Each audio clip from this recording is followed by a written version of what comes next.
దేవుని వాక్యాన్ని ధ్యానం చేసుకుందాం. ఎఫెసీలకు రాసిన పత్రిక,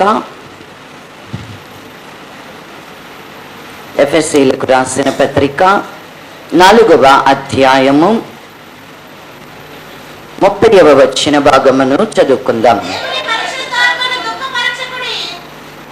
దేవుని పరిశుద్ధాత్మను దుఃఖపరచకుడి, విమోచన దినము వరకు ఆయన యందు మీరు ముద్రింపబడి ఉన్నారు. సమస్తమైన ద్వేషము, కోపము, క్రోధము, అల్లరి, దూషణ, సకలమైన దుష్టత్వము మీరు విసర్జించుడి.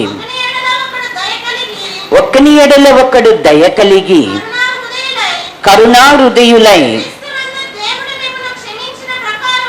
క్రీస్తునందు దేవుడు మిమ్మును క్షమించిన ప్రకారము మీరును ఒకరిని ఒకరు క్షమించుడి. ప్రార్థన చేసుకుందాం.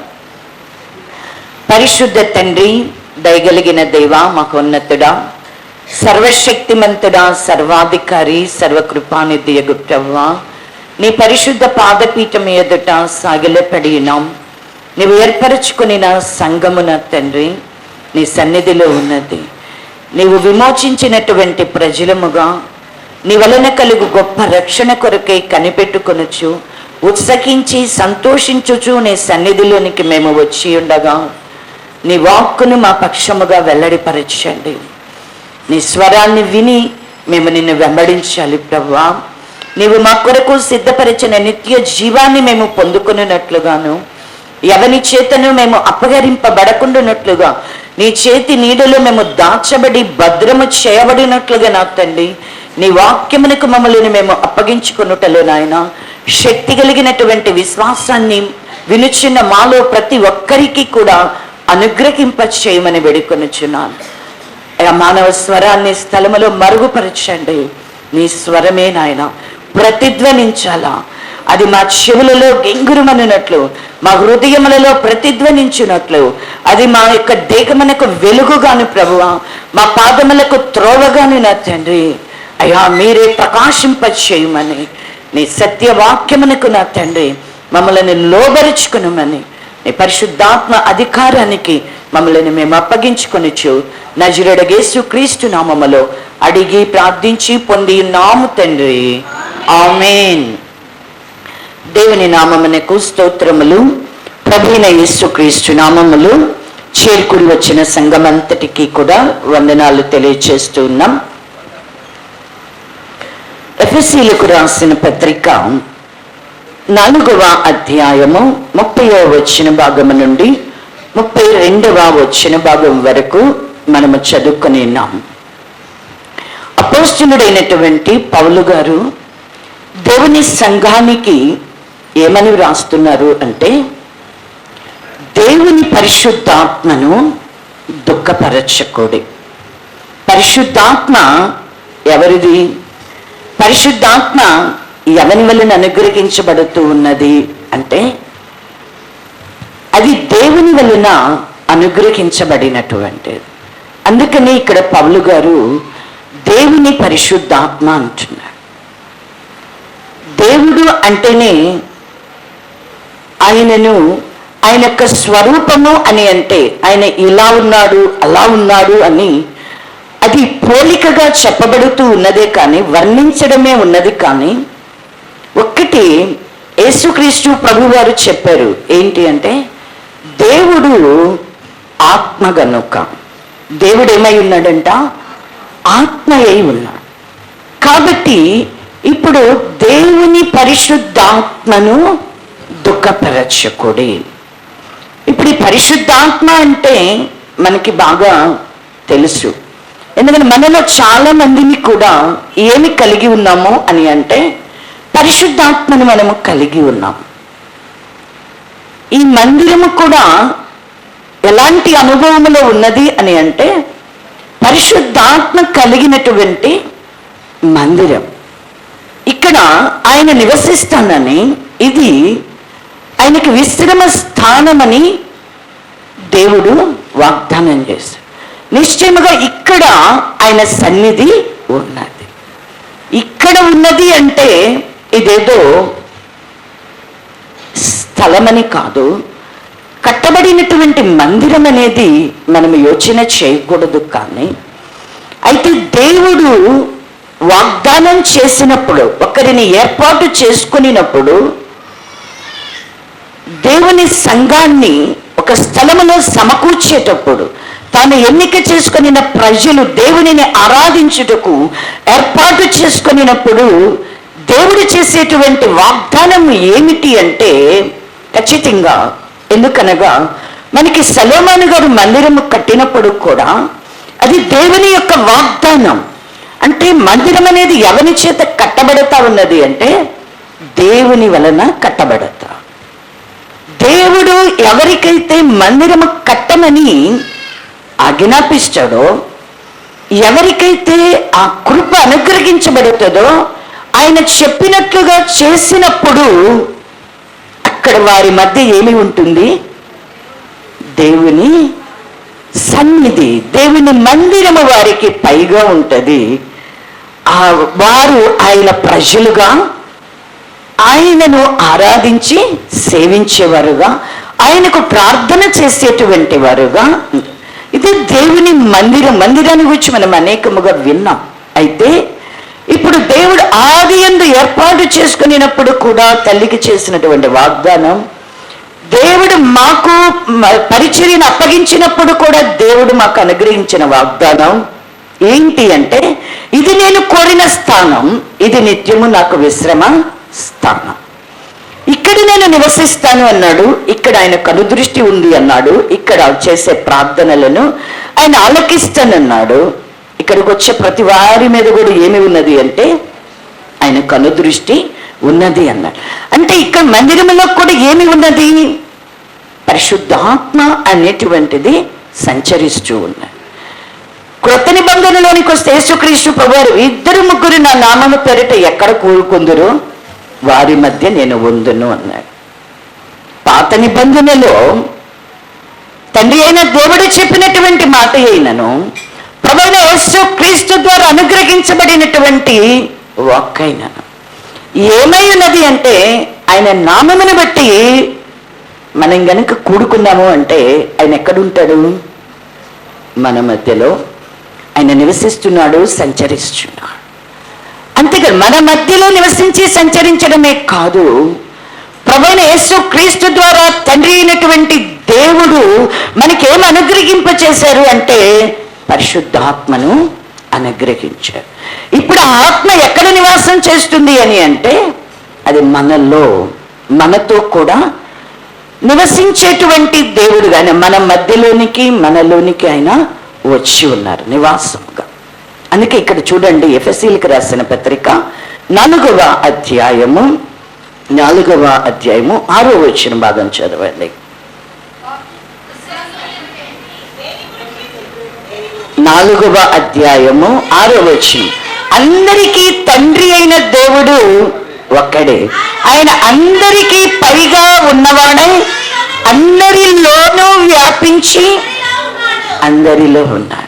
ఇక్కడ దేవుని గురించి చెప్తూ, సంఘాన్ని గురించి చెప్తూ, శరీరం ఒక్కటే, ఆత్మ ఒక్కటే, పిలుపు విషయమైన నిరీక్షణ ఒక్కటే, ప్రభువు ఒక్కడే, విశ్వాసం ఒక్కటే, బాప్తిస్మం ఒక్కటే, అందరికీ తండ్రి అయిన దేవుడు ఒక్కడే.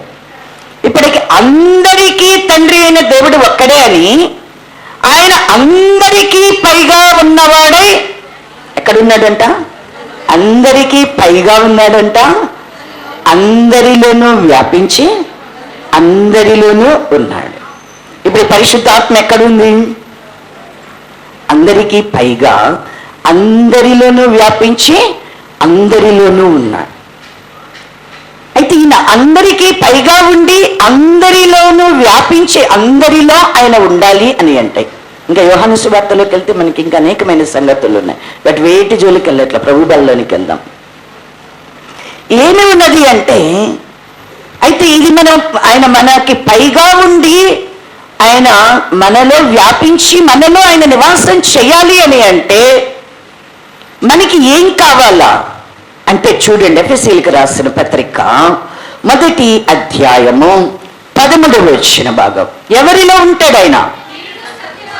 మీరును సత్యవాక్యమును అనగా మీ రక్షణ సువార్తను విని క్రీస్తునందు విశ్వాసముంచి వాగ్దానము చేయబడిన ఆత్మచేత ముద్రింపబడితిరి. దేవుని మహిమకు కీర్తి కలుగుటకై ఆయన సంపాదించుకునిన ప్రజలకు విమోచనము కలుగు నిమిత్తము ఈ ఆత్మ మన స్వాస్థ్యమునకు సంచకరువుగా ఉన్నాడు. దేవుని యొక్క ఆత్మ అనేది మనలో ఎప్పుడు నివసించి సంచరిస్తుంది. దేవుని ఆత్మ మన మీద వ్యాపించి మనకి పైగా ఆయన ఉండాలి అంటే మనకేం కావాలా? ఏం కావాలంటే మనం సత్యవాక్యాన్ని వినాలా, ఆయన రక్షణ సువార్తను వినాలా. యేసు క్రీస్తునందు మన విశ్వాసం ఎక్కడుండాలా? యేసు క్రీస్తునందే నీవు విశ్వాసం ఉంచాలా. అప్పుడు నీకేముంటుంది? వాగ్దానము చేయబడినటువంటి ఆత్మచేత ముద్రించబడటం. అది మనకి పేతురు గారు పరిశుద్ధాత్మ పూర్ణుడైనప్పుడు చెప్తున్నాడు. ఏంటి అంటే, మనము మారు మనస్సు పొంది పాప క్షమాపణ నిమిత్తమై ప్రభువైన యేసు క్రీస్తు నామమున మీరు బాప్తిస్మము పొందుడి, అప్పుడు పరిశుద్ధాత్మ అను వరము పొందుదురు. ఏంటంట? విశ్వాసం ఉంచాలా. రెండవది ఏం చేయాలంట? విశ్వాసం ఉంచడం అంటే మనము మారు మనస్సు పొంది పాప క్షమాపణ నిమిత్తము యేసుక్రీస్తు నామములో మనం బాప్తిస్మము పొందాలా. అట్టి వారికి ఏమి ఉన్నది అంటే పరిశుద్ధాత్మ అనేటువంటిది వరము ఉన్నది. ఇది ఇజ్రాయేలు ప్రజలే కానీ అన్యజనులమైనటువంటి మనమే, సమీపస్తులైన వారికి దూరస్తులైన వారికి అందరికీ కూడా ఇది వాగ్దానముగా చేయబడింది. ఇది వాగ్దానం చేయబడి, కాబట్టి ఈ వాగ్దానము చేయబడినటువంటి ఆత్మ చేత దేవుని సంఘము విశ్వసించినటువంటి వారు ముద్రింపబడుతూ ఉన్నారు. ఇది మన హృదయాల మీద ముద్ర ఉన్నది అంటే ఆయన మనలో నివసిస్తున్నాడు. ఆత్మ ఏం చేస్తుంది? ముద్ర అంటే ఒక స్టాంప్ వేసేసి, ఏదో ఇప్పుడు మనం స్టాంప్ వేస్తాం చూసారు, అలా స్టాంప్ వేసేసి ఒక ఆఫీసర్ ఏం చేస్తారు? గెజిటెడ్ ఆఫీసర్ స్టాంప్ వేస్తారు. ఆ స్టాంపే ఉంటుంది, ఆయన ఉండడు. అవునా? అంతేనా? అయితే తండ్రి అయినటువంటి దేవుడు ఒక ముద్ర వేసి, ఇప్పుడు ఆ ముద్ర ద్వారా మనలో ఆయన ఏం చేస్తున్నాడంట? ఒక గెజిటెడ్ ఆఫీసర్ లాగా ఒక పేపర్ మీద స్టాంప్ వేసి వెళ్ళిపోడు. ఇప్పుడు ఆయన మనలో ఏం చేస్తాడంట? నివాసం చేస్తాడు. మనతో కూడా ఆయన నివసిస్తున్నాడు, మనతో కూడా ఆయన సంచరిస్తూ ఉన్నాడు, మనకు పైనగా ఆయన వ్యాపించి ఉన్నాడు. ఇది నాకు తెలియదు అని మనం అనుకోకూడదు. ఖచ్చితంగా దేవుడు మనలో నివసించి ఆయన సంచరించేటువంటిది. ఇది విశ్వాసము ద్వారా మన మారు మనస్సు పొంది పాప క్షమాపణ నిమిత్తమే బాప్తిస్మమును పొందటం ద్వారా ఇది మనకి వాగ్దానముగా అనుగ్రహించబడింది. దీన్ని మనం పొందుకునేటువంటి వారం అవుతున్నాం. అయితే ఇప్పుడు పరిశుద్ధాత్మని మనం ఏం చేయకూడదు? ఇక్కడ ఏం చెప్తున్నాడు? దుఃఖపరచకూడే. ఇప్పుడు పరిశుద్ధాత్మ ఎక్కడెక్కడ ఉన్నది? మనలో ఉన్నది, మనతో ఉన్నది, మన మధ్యలో కూడా ఉన్నది. ఇప్పుడు ఈ ఆత్మను మనం ఏం చేయకూడదంట? దుఃఖపరచకూడదు. ఎందుకో కూడా చెప్తున్నాడు పౌలు గారు. ఎందుకంట? విమోచన దినము వరకు కూడా ఆయన యందు మీరు ముద్రింపబడి ఉన్నారు. అంటే నీ దేహం యొక్క విమోచన జరగాల, ప్రభు యొక్క రాకడైనా సరే రావాలి.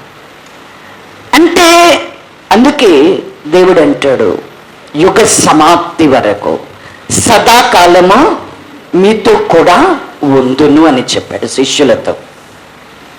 ఆయన ఎప్పటి వరకు ఉంటాడు మనతో? మనలో ఎప్పుడుంటాడు? పరిశుద్ధాత్మ మనకు అనుగ్రహించబడింది, ఆయన ఆత్మస్వరూపిగా మనలో నివాసం చేస్తున్నాడు. అయితే ఈ ఆత్మని మనం ఏం చేయకూడదు, దుఃఖపరచు. ఎందుకనగా ఆయన నీతో ఎంతకాలం ఉండాలి, ఎప్పటి వరకు ఉండాలి, విమోచన దినము వరకు ఆయన నీతో ఉండాలి, నీలో ఉండాలి.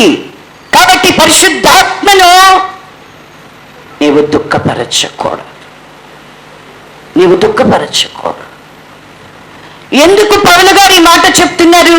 నేను 2-3 రెఫరెన్స్లు మాత్రమే చూపించి బలలోనికి తీసుకుని వెళ్తాను. చూడండి, యెషయా గ్రంథము 63వ అధ్యాయము. యెషయా గ్రంథము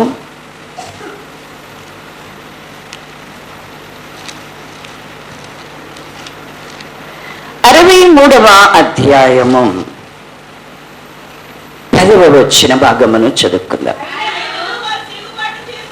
అయినను వారు తిరుగుబాటు చేసి ఆయన పరిశుద్ధాత్మను దుఃఖింప చేయగా ఆయన వారికి విరోధి ఆయను, తానే వారితో యుద్ధము చేసెను. అయినను వారు తిరుగుబాటు చేసి ఆయన పరిశుద్ధాత్మను దుఃఖింప చేయగా, ఇది ఎవరిని గురించి రాయబడుతా ఉన్నది? దేవుని ప్రజలైనటువంటి ఇజ్రాయేలు యూదులైనటువంటి వారిని గురించి రాయబడుతూ ఉన్నది. దేవుడు మాట్లాడుతూ ఉన్నాడు. వారు ఏం చేశారంట? ఆయన పరిశుద్ధాత్మను దుఃఖింపజేశారు. అయినను వారు తిరుగుబాటు చేశారు. అయినను అన్న మాట చూడండి ఒక్కసారి. దానికి ముందుగా ఏమేమి రాయబడి ఉంది అంటే, దేవుడు వారి ఎడల ఎలా ఉన్నాడు చక్కగా చెప్పబడుతా ఉన్నది. దేవుడు ఇజ్రాయేలు ప్రజలను గురించి ఏమనుకున్నాడు అంటే, వారు నా జనులు. ఏమనుకున్నాడంట? ఎందుకు ఆయన పరిశుద్ధాత్మకి దుఃఖము కలిగింది? ఇజ్రాయేలు ప్రజలైనటువంటి వారు నా జనులు అనుకున్నాడంట. రెండవది, అబద్ధమాడ నేరని పిల్లలని అనుకుని వారికి ఆయన రక్షకుడయ్యాడట. నా జనులు అనుకున్నాడు, అబద్ధమాడనేరని పిల్లలు అనుకున్నాడు. అంతేకాదు, వారికి కలిగినటువంటి ప్రతి యావత్ బాధలో కూడా, అంటే వారికి వచ్చిన ప్రతి బాధలో కూడా వారికి బాధ వచ్చిందిలే అనుకోలేదు, వారికి కదా కష్టం వచ్చింది అనుకోలేదంట. వారి యావత్ బాధలో కూడా ఎవరు బాధపడ్డారంట?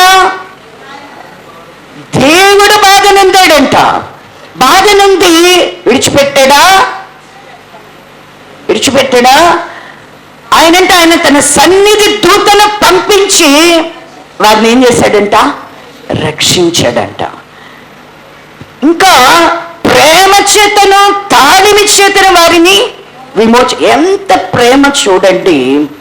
వారి యావత్ బాధలో బాధనుందాడు, దూతను పంపించాడు, రక్షించాడు. ఈ రక్షణ కూడా ఎలా ఇచ్చాడు వాళ్ళకి? ప్రేమ చేతనంట. వాళ్ళని తాళుకుంటూ, ప్రేమ చేతను ఎందుకు రాయబడింది? ప్రేమ చేతను తాళిమి చేతను అంటే వాళ్ళు ఎంతగా ఆయనని విసిగిస్తూ ఉన్నా, ఎంతగా ఆయనని శోధిస్తూ ఉన్నా, ఎంతగా వారు లోబడకపోయినా, ఎంతగా వారు దేవుని ఎడల అవిధేయులుగా ఉన్నా, నిజంగా చూడండి, అంటే ప్రేమ చేతను తాళిమి చేతను వారిని ఏం చేస్తున్నాడంట? వారిని విమోచించి ఆయన వారిని రక్షిస్తూ ఉన్నాడంట తన దూతను పంపి. అంతేకాదంట, అంతటితో వదిలేశాడా? వారిని ఏం చేస్తున్నాడంట? పూర్వ దినములన్నిటిలో వారిని ఎత్తుకొనుచు మోసుకొనుచు వస్తున్నాడంట. ఎవరైనా ఏ దేవుడైనా ఇలాగున ఎవరి పక్షంగానైనా చేస్తారా? ఏ తండ్రి అయినా, ఏ తల్లి అయినా, ఏ బిడ్డ విషయంలోనైనా ఇలా చేయగలమా? చేయలేం. కానీ నా జనులని ఆయన అనుకున్నాడు చూసారా? నా జనులని ఆయన అనుకున్నాడు చూసావా? ఆయన ఈ బాధ అంతా,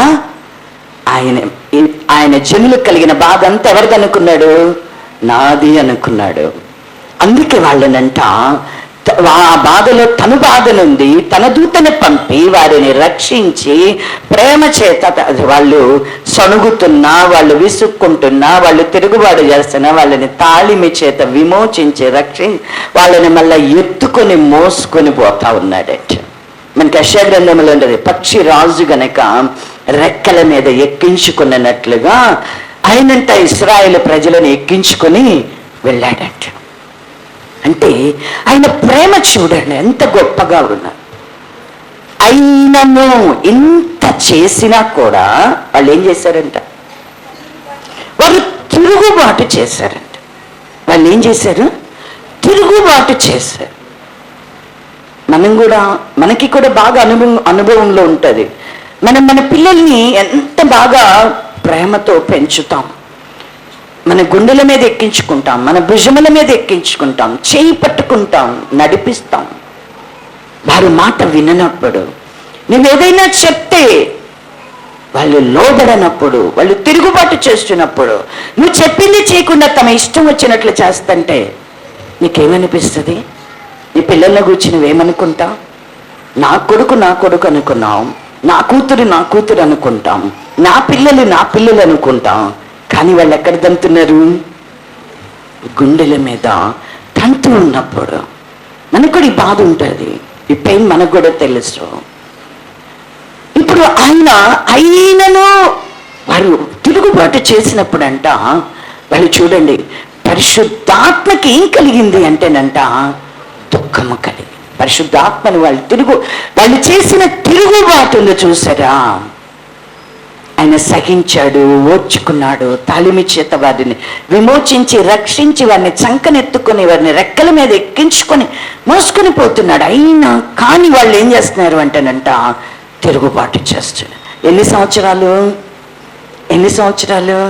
40 సంవత్సరాలు వారు అరణ్యంలో ఆయన ఏం చేస్తున్నారు, శోధిస్తూనే ఉన్నారు, ఆయనని దుఃఖ పెడుతూనే ఉన్నారు, ఆయన మీద వారు తిరుగుబాటు చేస్తూనే ఉన్నారు. చూడండి, యెషయా గ్రంథంలో ఒక మాట ఉంటుంది, కీర్తనల గ్రంథము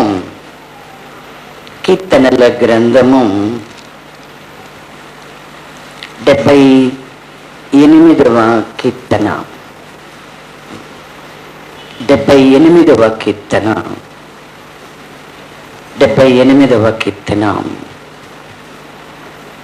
40వ వచ్చిన భాగము. అరణ్యమున వారు ఆయన మీద ఎన్ని మారులో తిరగబడిరి, ఎడారి యందు ఆయనను ఎన్ని మారులో దుఃఖపెట్టిరి. మాటి మాటికి వారు దేవుని శోధించిరి, మాటి మాటికి ఇజ్రాయేలు పరిశుద్ధ దేవునికి సంతాపము కలిగించిరి. ఆయన బాహుబలమునైనను విరోధుల చేతిలో నుండి ఆయన తమను విమోచించిన దినమునైనను వారు స్మరణకు తెచ్చుకోలే. ఎన్ని మార్లుంట? మనకు ఒక్కొక్కసారి 10 మార్లు అని కనబడుతుంది కదా. కానీ ఇక్కడైతే కీర్తనాకారుడు ఏమంటున్నాడు, ఎన్ని మారులు అంటున్నాడు, ఎన్ని మారులు దుఃఖపెట్టేది అంటున్నాడు. ఇంకా ఏమన్నాడు, మాటి మాటికి. ఎట్లా అంట ఆయన ఎలా శోధించారంట వాళ్ళు? మాటి మాటికి వారంట శోధిస్తాం. మాటి మాటికి ఇశ్రాయేలు పరిశుద్ధ దేవునికి ఏం కలగజేశారంట? సంతాపాన్ని. అంటే నేను వీరిని మనకి ఆదికాండము 6వ అధ్యాయంలోనికి వెళ్ళామనుకోండి, నోవహు కాలములో కూడా నరులను కలగచేసినందుకు ఆయన సంతాపపడాను. అంటే ఎందుకు ఆయనకి సంతాపం కలిగింది? నరుని యొక్క హృదయం ఎలా ఉన్నది అంటేనంట, బాల్యము నుండి కూడా ఎలా ఉంది అంటే చురుతనముతో ఉంది. వారి ఆలోచనలు, తలంపులు, ఊహలు అన్నీ కూడా ఎలా ఉన్నాయి అంటేనంట కేవలము చెడ్డవి. ఎందుకు దేవునికి సంతాపం కలుగుతుంది, ఎందుకు దేవునికి దుఃఖము కలుగుతుంది అంటే వారి హృదయములో ఉన్నటువంటి ఆలోచనలు, తలంపులు, ఊహలు కేవలము చెడ్డవై ఉన్నాయి.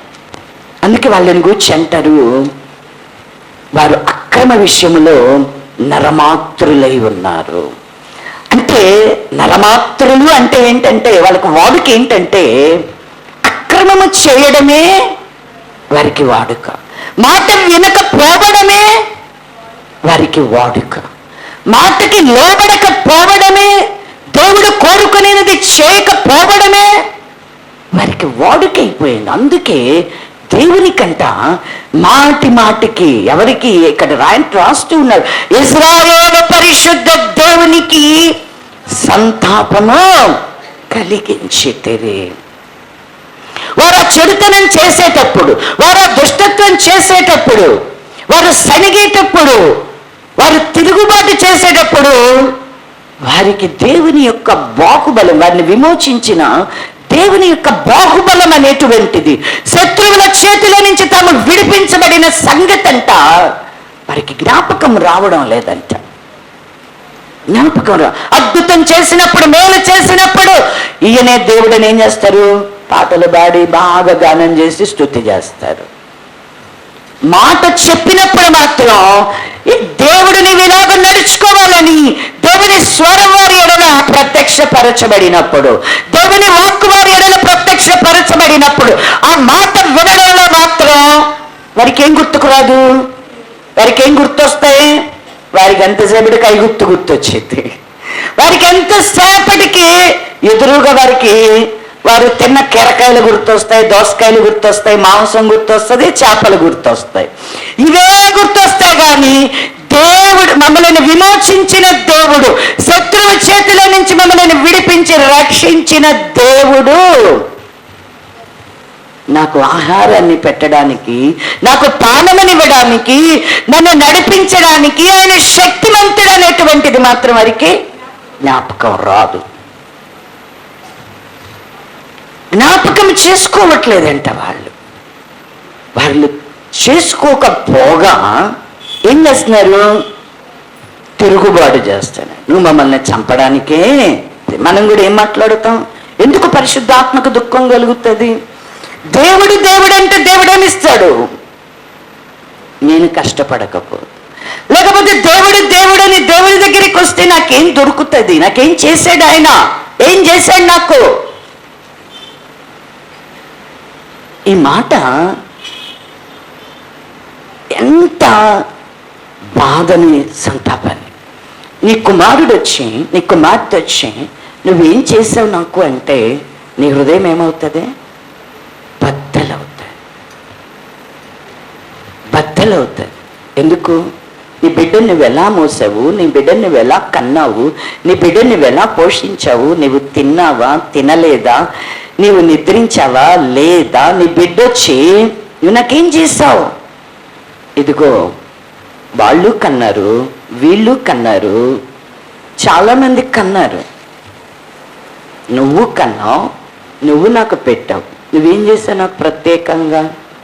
ఇదేగా కుమారులు అడిగేది, ఇదేగా కుమార్తెలు అడిగేది, నువ్వు నాకు ప్రత్యేకంగా ఏం చేసావు వాళ్ళకంటే ఎక్కువ.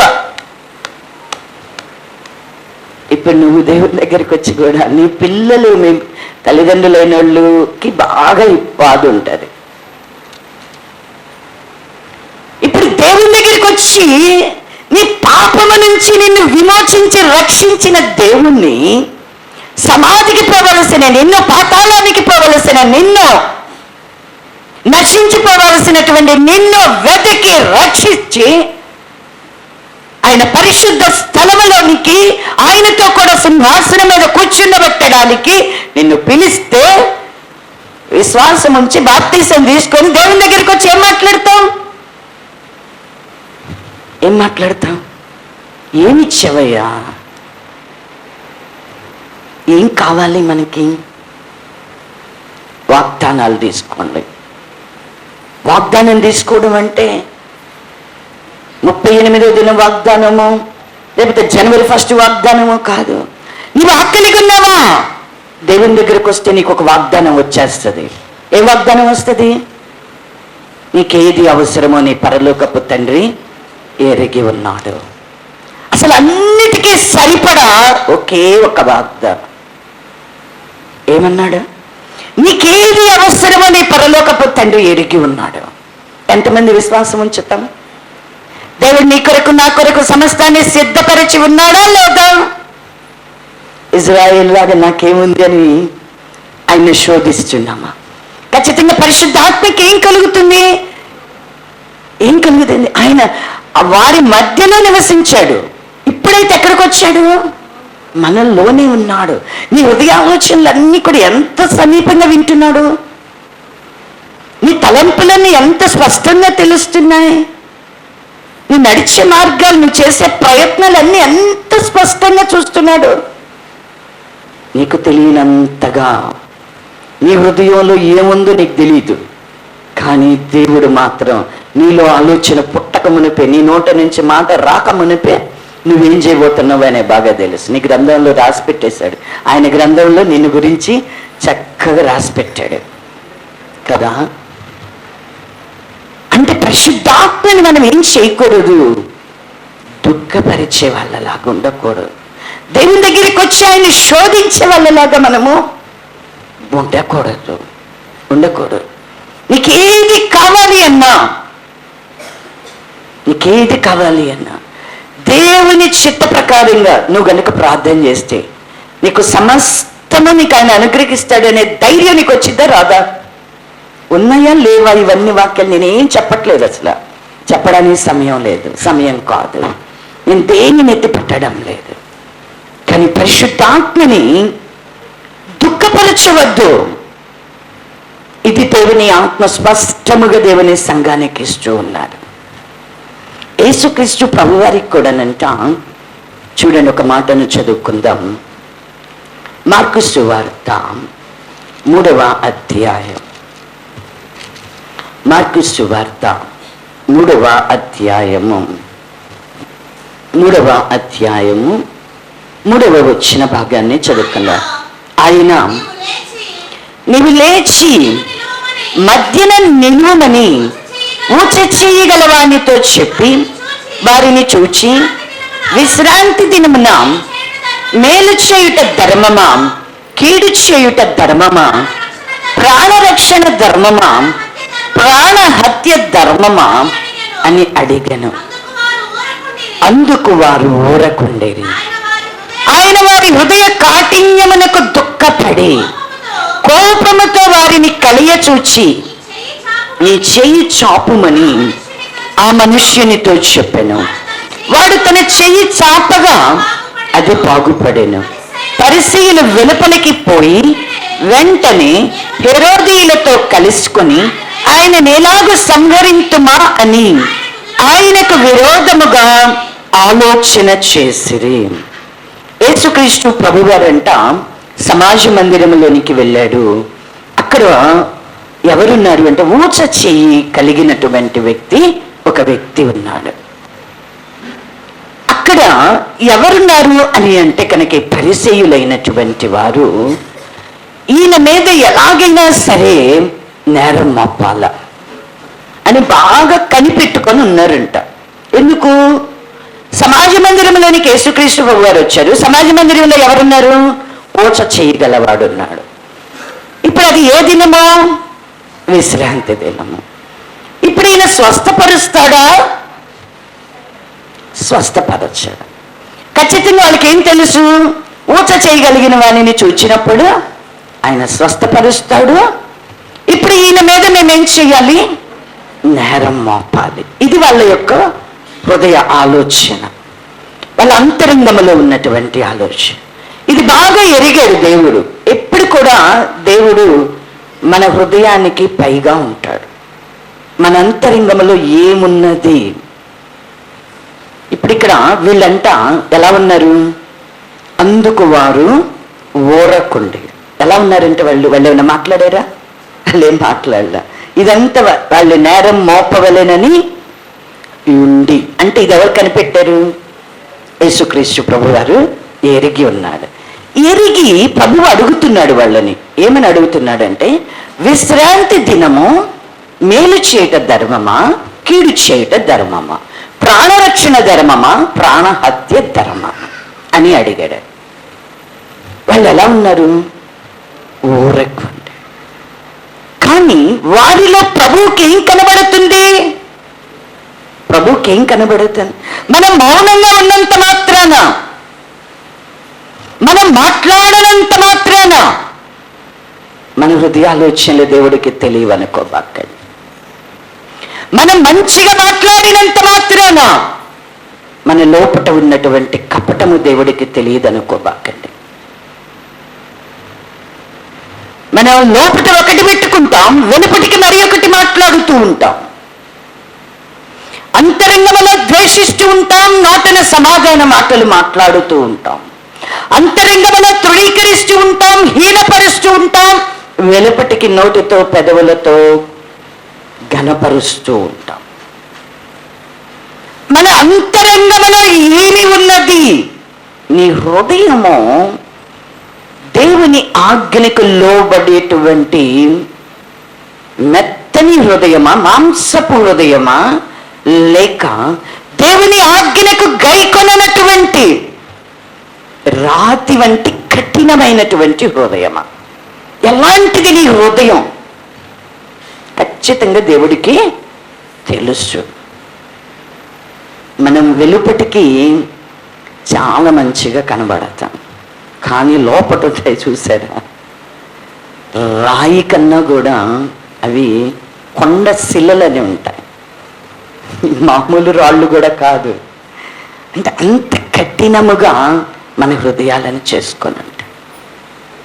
ఎవరైనా ఒక బాధలో ఉన్నప్పుడు, ఎవరైనా ఒక తప్పిదములో చిక్కుకొనినప్పుడు, ఎవరైనా ఒక కష్టములో ఉన్నప్పుడు, ఒక నష్టములో ఉన్నప్పుడు, లేదా వారు ఎవరైనా ఒక అవిధేయతలో ఉన్నప్పుడు, ఎవరైనా త్రోవ తప్పి తిరుగులాడుతున్నప్పుడు, ఎవరైనా ఒక వ్యాధితో బలహీనలై బాధపడుతున్నప్పుడు, అది ఏ స్థితి అయినా కానీ, ఏదైనా నష్టపోయి వారికి కీడు సంభవించనివ్వండి, వారు దిక్కుమాలిన వారిగా, దరిద్రులుగా, ఎవరు లేని వారిగా ఉండని ఏ స్థితిలో మన హృదయంలో ఉన్న ఆలోచన, మనం ఎలా స్పందిస్తుంది మన హృదయం, దేవునికి ఇది కావాలి. నువ్వేం కోరుకుంటున్నావు? మేలు చేయుట ధర్మమా, కీడు చేయుట ధర్మమా?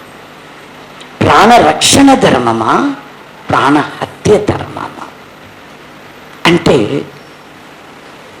వాళ్ళైతే మౌనంగా ఉన్నారు, కానీ వాళ్ళ హృదయాలు మాత్రం ఎలా ఉన్నాయంటే కాఠిన్యముతో ఉన్నాయి.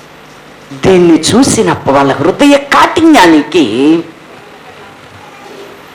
యేసుక్రీస్తు ప్రభు వారి యొక్క హృదయం అంట దుఃఖపడిందంట. ఎందుకు దుఃఖం వచ్చింది? ఇక్కడ దుఃఖపడ్డాడు, ఇంకా ఎక్కడ దుఃఖపడ్డాడు? తాను ప్రేమించినటువంటి లాజరు సమాధి చేయబడితే మరియా మార్తలు కన్నీళ్లు విడవడం చూసి ఆయన కూడా ఏం చేశాడంట? కన్నీళ్లు విడిచాడు.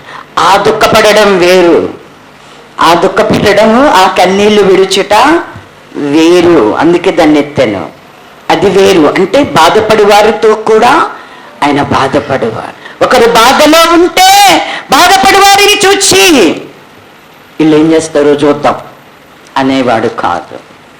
బాధపడే వారిని చూచి వీడికి ఇది ఎందుకు వచ్చింది అనే రకం కాదు. ఎట్టి పాపినైనా చూడండి, పాపాత్మురాలైనటువంటి స్త్రీ ఉంది, వ్యభిచారము చేయించు పట్టబడింది. వారందరూ వచ్చారు, ఏందంట రాళ్ళు తీసుకొని కొట్టాలని. ప్రభు దగ్గరకు వచ్చి మరీ అడుగుతున్నారు. అడుగుతుంటే మీలో ఎవరు పాపము చేయలేదో వారు మొదట రాయి తీసుకున్నారా? తీసుకో. అంటే ఏదైనా ఒక దోషములో, ఏదైనా ఒక అపరాధములో ఉంటే, ఏదైనా ఒక బలహీనతలో ఉంటే, ఏదైనా ఒక బాధలో ఉంటే, ఎవరైనా నష్టపోయి ఉంటే, ఎవరైనా అవసరతలో ఉంటే మనం వాళ్ళను బాధించే వాళ్ళంగా ఉండకూడదు. యోబు గారంట తనకు కలిగినది అంతయు కూడా పోగొట్టుకొని ఉన్నాడు, రిక్తుడై ఉన్నాడు. తన శరీరము కూడా ఏమవుతుంది అంటే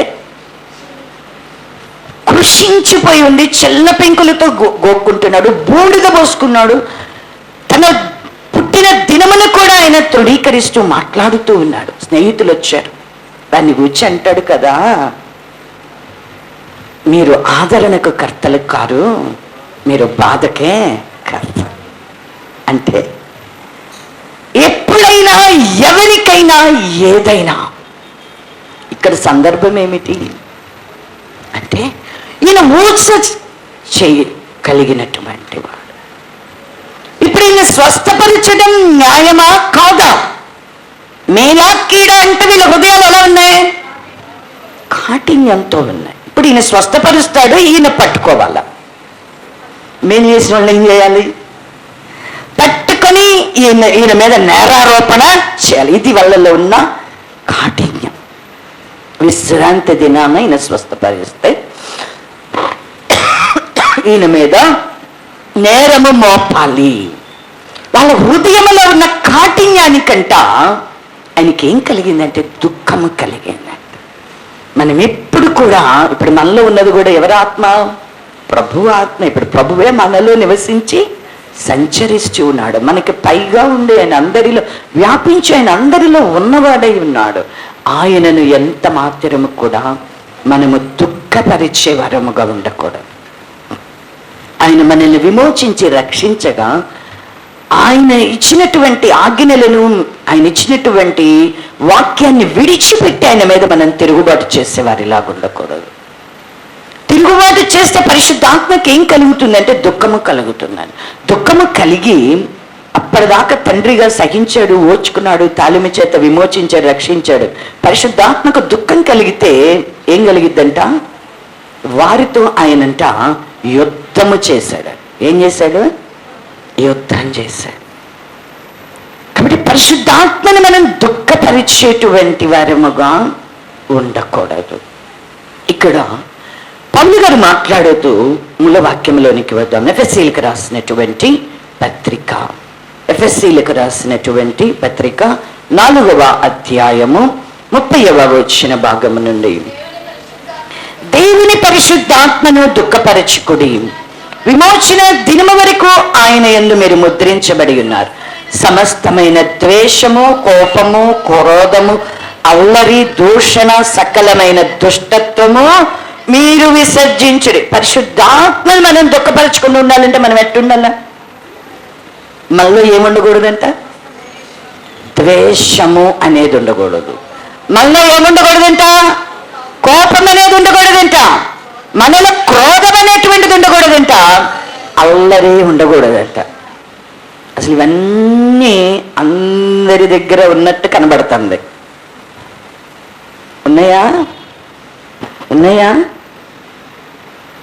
మనం ఒకరినొకరు ద్వేషించుకుంటాం. ఒకరి మీద ఒకరికి ఏముంది? కోపం ఉంది. ఒకరి మీద ఒకరికి ఏముంది? కోపాన్ని దాటిన స్థితి క్రోధం. అందరిలో ఏముంది? అల్లరి ఉంది. అందరిలో ఏముంది? దూషణ ఉంది. ఇంకా అన్నీ చెప్పడానికి చాలని ఒకటే చెప్పాడు, మొత్తం కలిపేసి సకలమైనటువంటి దుష్టత్వ. ఇప్పుడు వీటిని విసర్జించకపోతే పరిశుద్ధాత్మకు దుఃఖము కలుగుతుందా? కలగదా? పరిశుద్ధాత్మని మనం దుఃఖపరిచిన వాళ్ళమా? కాదా? దుఃఖపరిచిన వాళ్ళమైనా? ద్వేషం ఉంటే, కోపం ఉంటే, క్రోధం ఉంటే, అల్లరి ఉంటే, మనలో సకలమైన దుష్టత్వం ఉంటున్నాడు అండి. ఇంకా అన్ని అనేకమైనవి ఉన్నాయి అని మనలో ఉంటే పరిశుద్ధాత్మకి మనలో ఏం కలుగుతుందంట? దుఃఖము కలుగుతుంది. మనం ఎప్పుడైనా ఈ విషయాన్ని గమనించగలుగుతామా? నీలో ఉన్న పరిశుద్ధాత్మ, మన మధ్య ఉన్నటువంటి పరిశుద్ధాత్మకి దుఃఖాన్ని కలుగచేసేవి ఏమిటి? మనకి పరిశుద్ధాత్మ ఉందంటే ఏం కావాలి? పరిశుద్ధాత్మ ఉందంటే ఏంటి గుర్తు? ఒక ప్రవచనం చెప్తే పరిశుద్ధాత్మ కలిగిన వారు, లేదంటే అన్య భాషలు మాట్లాడితే పరిశుద్ధాత్మ కలిగిన వారు, లేకపోతే ఒక వాక్యం చెప్తే పరిశుద్ధాత్మ కలిగిన వారు, లేకపోతే ప్రార్థన చేస్తే పరిశుద్ధాత్మ కలిగిన వారు. ఇలా మనకి కొన్ని సూచనలు పెట్టుకుంటాం. ఇది అనుకుంటాం కదా, నిజమే. అవన్నీ కృపా వరాలు. పరిశుద్ధాత్మను మనం దుఃఖపరచకూడదు అంటే నీలో ఉన్న ఆత్మ దుఃఖపడకూడదు, మన మధ్య ఉన్న ఆత్మ దుఃఖపడకూడదు అంటే మనలో ఇవేవి కూడా ఉండకూడదు. వీటన్నిటినీ విసర్జించాలంట. ఇంకా ఏం చేయాలంటే విసర్జించిన మనం ఏం చేయాలంట? నాకు లేదు ప్రభువా, నాకు లేదు ప్రభువా అంటాం.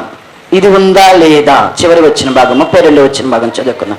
ఒక్కని ఎడల ఒక్కడు దయ కలిగి కరుణాహృదయులై క్రీస్తునందు దేవుడు మిమ్మల్ని క్షమించిన ప్రకారము మీరును ఒకనిని ఒకడు క్షమించుడి. ఇప్పుడు ఇవన్నీ నాలో లేవు అంటాం. సరే, లేకపోతే మంచిది. మీరు పరిశుద్ధాత్మలో ఆనందిస్తున్నారు అనుకోండి. నిజంగా మీరు పరిశుద్ధాత్మలో ఆనందించాలి అంటే మనకేం కావాలంటే, ఒక్కని ఎడలో ఒక్కనికి ఏం కావాలా? దయ కావాలంట, కరుణా హృదయం కావాలంట. ఇవన్నీ మనకి ఎక్కడ కనపడతాయి? దయ, కరుణ, క్షమాపణ, ఇవన్నీ ఎక్కడ కనబడుతాయి? చెప్పాలా గట్టిగా? బైబిల్లో కనపడతాయి. బైబిల్లో కనబడతాయి. చదివేటప్పుడు మన కన్నులకి అక్షరముగా కనబడుతుంది. ఈ అక్షరము ఆత్మగా మనలో లేకపోతే అక్షరము నిన్నేం చేస్తుంది? అక్షరము నిన్నేం చేస్తుంది? నువ్వు రోజు ఏం చదువుతున్నావు? అక్షరాలు చదువుతున్నావు, అంతేనా? అక్షరాలు చదువుతున్నావు. ఆత్మ నిన్నేం చేస్తుంది? నశింపచేస్తుంది. అక్షరము నిన్నేం చేస్తుంది? క్షీణింపచేస్తుంది. ఇది అక్షరము కాదు, ఆత్మ.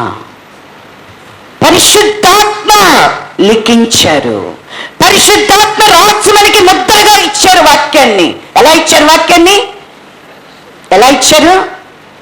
ఇదేదో బైబిల్ సొసైటీ వాళ్ళు ప్రింట్ చేసి ఇచ్చినటువంటి వాక్యం కాదు. పరిశుద్ధాత్మ ద్వారా దేవుడు తన వాక్యానికి ముద్ర వేసి, ఇది నీవు నేను గైకొనడానికి మనకు అనుగ్రహించబడినటువంటి ఆత్మ రాసినటువంటి లేఖనాలు. ఖచ్చితంగా మనం వీటిని ఏం చేయాలి?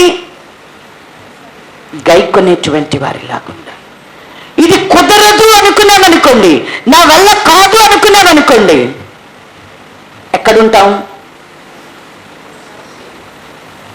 ప్రభు ఒకటే చెప్తాడు, ఇది నా వల్ల కాదు.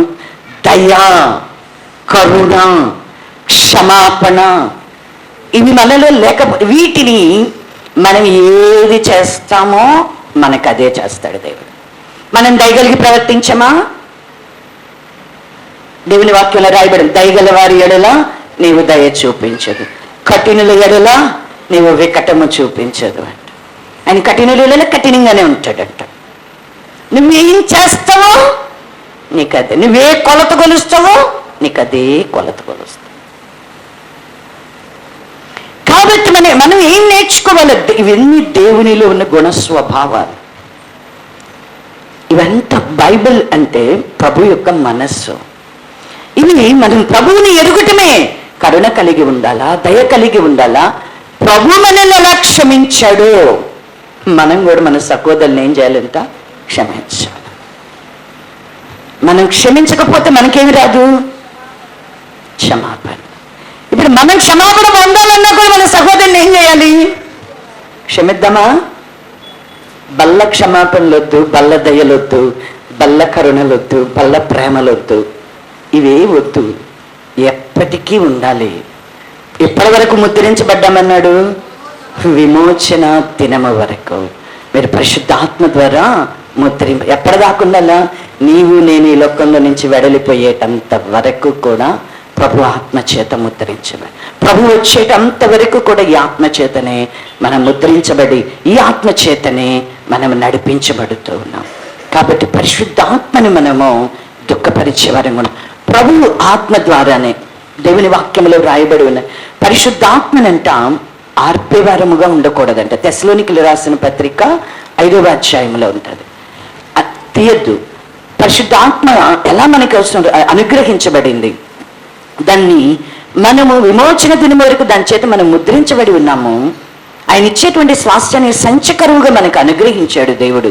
ఇప్పుడు ఈ ఆత్మను దుఃఖపరచకూడదు, ఈ ఆత్మని మనం ఆర్పివేసే వారిలాగా ఉండకూడదు. ఇంకా మనకి అపోస్తలుల కార్యముల గ్రంథం 7వ అధ్యాయంలో చూస్తే పరిశుద్ధాత్మను అంట ఇజ్రాయేలు ప్రజలైనటువంటి వారు ఏం చేశారంటేనంట ఎదిరించినట్లుగా రాయబడదు. దేవుని యొక్క వాక్యానికి లోబడకపోవడమే ఏంటి అంటే కనుక పరిశుద్ధాత్మని ఎదిరించినట్లుగా రాయబడతా ఉన్నది. కాబట్టి ఎదిరించకూడదు, ఆర్పివేయకూడదు, అలాగే మనం దుఃఖపరచకూడదు. మనం ఎప్పుడు ఎలా ఉండాలి దేవుని సన్నిధిలో?